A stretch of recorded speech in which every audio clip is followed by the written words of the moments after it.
यह है कांचा फॉरेस्ट, हैदराबाद के गाजीबौली में फैला प्रकृति का हरा भरा आंगन। अभी कुछ समय पहले यहाँ पेड़ चैन की सांस ले रहे थे, जहाँ पंछी अपने गीत गा रहे थे, जहाँ हिरण उछल कूद रहे थे।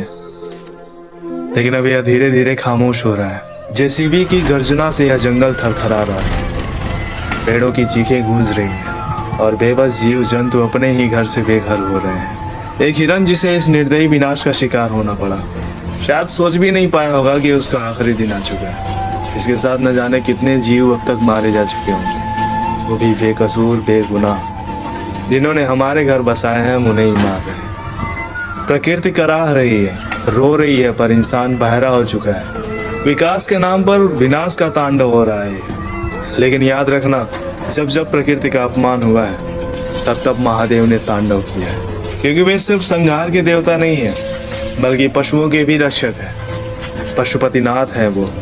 महादेव सहन नहीं करेंगे, प्रकृति इसका बदला लेगी। और यह जंगल सिर्फ पेड़ों का झुरमुट नहीं था, यह जीवन है, यह सांस है, यह हमारी धरती की आत्मा है। और आज यह आत्मा तड़प रही है। और अगर इस दर्द को महसूस कर सकते हो, अगर तुम्हें जरा सी भी इंसानियत बची है, तो उनके घर को बचा लो जिनके घर की वजह से हमारा ये घर और आंगन आबाद है। वो जी रहे हैं तो तुम जी रहे हो, क्योंकि यदि उनमें जीवन है तो समस्त सृष्टि में जीवन है। और वो सांस ले रहे हैं तो तुम सांस ले रहे हो। तो जरा से भी इंसानियत बची है तो शेयर करो, ताकि यह आवाज सरकार तक पहुंचे, ताकि यह विनाश रुक सके।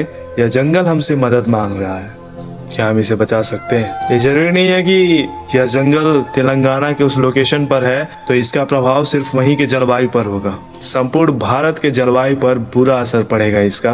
पूरे विश्व के जलवायु परिवर्तन में इसका कहीं ना कहीं योगदान होगा। मिलकर के आवाज उठाइए, इस जंगल को बचाइए। हर हर महादेव।